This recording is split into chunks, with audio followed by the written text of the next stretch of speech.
everyone, to another episode of The Smile Code.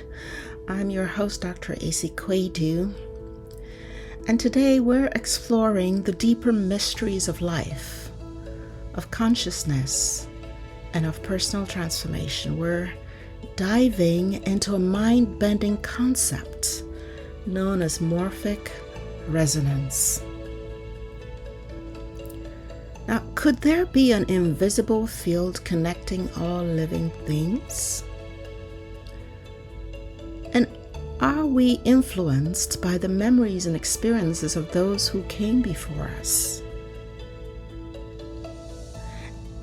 And could this explain sudden collective shifts in knowledge, behavior, and even evolution? Buckle up, folks, because this episode is going to challenge the way you see reality.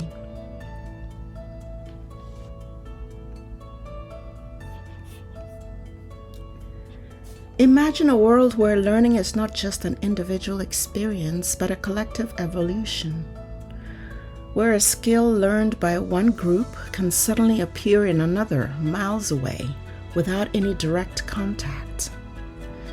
This is the foundation of Morphic Resonance, a theory proposed by biologist Rupert Sheldrake. He suggests that patterns of behavior, of habits, and even biological forms are influenced by a kind of invisible memory field, a collective consciousness that grows stronger each time a behavior is repeated. Think of it like an energetic cloud storage for life itself. Now, one of the most famous stories that supports this idea is the 100th monkey effect. Some of you may have heard of this. In the 1950s, scientists observed a group of Japanese macaques on Koshima Island. One monkey started washing sweet potatoes in the water to remove the sand. And over time, other monkeys learned this behavior. Then something strange happened. Once a critical mass of monkeys had adopted the habit, around the 100th monkey, monkeys on completely separate islands with no physical contact suddenly started washing their sweet potatoes too. It was as if the knowledge had jumped through an invisible field, spreading to the entire species. Was this just coincidence? Or could it be an example of morphic resonance in action? Now, this phenomenon isn't just limited to monkeys. Throughout history, we've seen simultaneous discoveries happening across the world without any direct communication. Both Isaac Newton and Gottfried Wilhelm Leibniz developed calculus independently in the late 1600s. Neither had contact with the other, yet they both arrived at nearly the same mathematical framework. Coincidence, you might say? Or could there be an unseen field guiding human knowledge?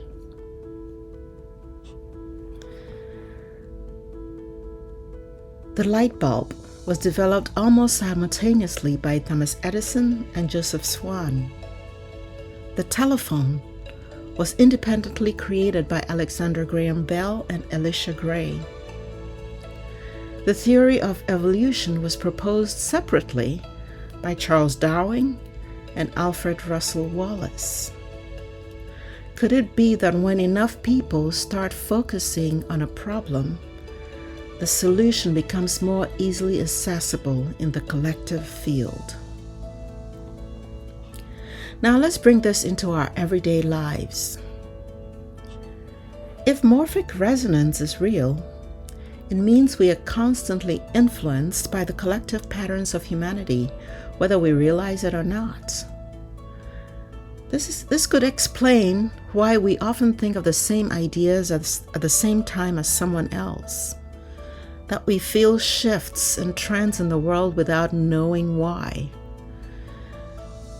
and that healing, meditation, and mindset work seem to get easier when done in groups. Of course, not everyone is convinced. Skeptics argue that morphic resonance is pseudoscience because there's no known physical mechanism for morphic fields, because experiments attempting to prove morphic resonance have had mixed results, and that it could all be explained by statistical probability or cultural diffusion rather than an invisible field. But consider this. Many radical ideas from neuroplasticity to quantum physics were dismissed at first. Could morphic resonance be one of those ideas waiting for its time to shine? Now, this is what I think personally on this topic. Scientists typically base their findings on observable, measurable, and repeatable phenomena, physical law. But spiritual law operates differently. It transcends or goes beyond physical constraints, focusing on truths experienced internally, energetically, or intuitively. So when scientists label concepts like morphic resonance pseudoscience, it's usually because the theory doesn't yet align neatly with established methods or measurements in traditional science. Physical law describes what's measurable, tangible, and testable in conventional terms like gravity or electromagnetism. Spiritual or metaphysical law, on the other hand, governs realities that extend beyond physical senses or current scientific instruments, dealing with consciousness, dealing with intention, and dealing with interconnectedness. So in a sense, spiritual law encompasses or transcends physical law. And spiritual or metaphysical laws operate on a much broader scale, sometimes explaining phenomena that science hasn't caught up to yet. So yes, calling morphic resonance pseudoscience may be flawed or premature because it presumes that current science has all the answers, which it does not. Historically, concepts like quantum mechanics, epigenetics, and neuroplasticity were initially dismissed too, until evidence caught up. So to corroborate my viewpoint, I have to add that Albert Einstein often expressed deep spiritual and philosophical insights in his writings and statements. Although he wasn't religious in a conventional sense, Einstein profoundly believed in a cosmic order or higher intelligence that transcended physical laws alone. He famously described quantum entanglement as spooky action at a distance, revealing his discomfort with purely mechanical explanations. He sensed there was a deeper interconnectedness that transcended conventional physics.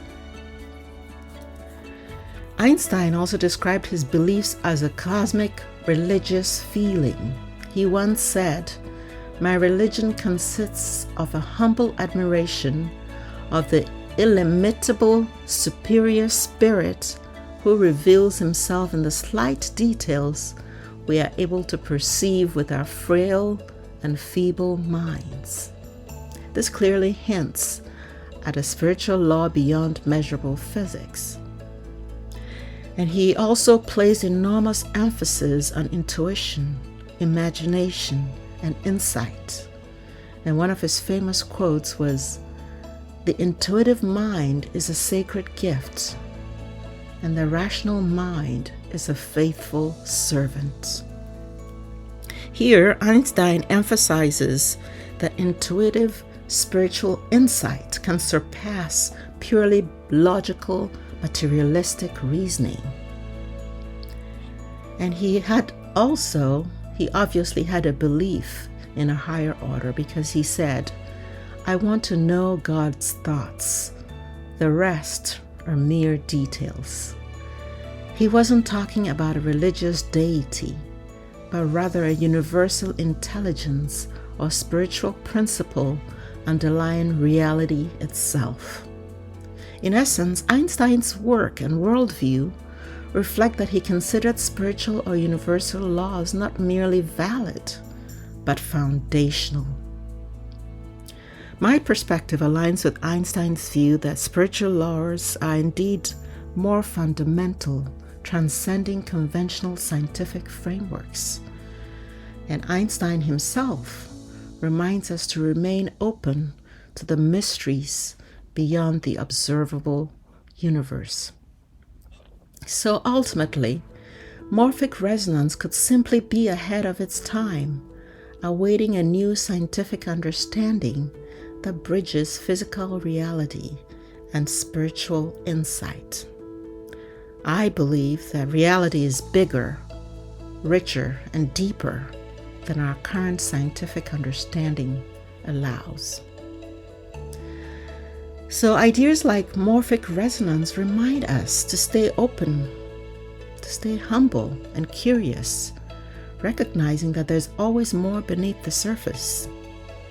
Today's pseudoscience may well be tomorrow's groundbreaking discovery. And I encourage all of us to keep exploring these fascinating intersections between science, spirituality, and consciousness, because they're essential keys to unlocking deeper truths. So you may be wondering, how do we use morphic resonance in our own everyday lives? Now, whether you believe in morphic resonance or not, here are some ways to tap into the power of collective consciousness. Firstly, surround yourself with growth-oriented people. If behavior can resonate through a field, being in a high-energy, high-consciousness group could help you evolve faster. Secondly, engage in repetitive positive patterns. Meditation, gratitude, and self-affirmation may strengthen the energetic blueprint of success. Thirdly, trust intuition. Trust your intuition. If we're tapping into a collective field of wisdom, listening to inner nudges could be more powerful than we think. Fourthly, learn from global knowledge trends. Pay special attention to emerging ideas and shifts in society. They may be part of a larger pattern of evolution. And lastly, participate in collective intentions.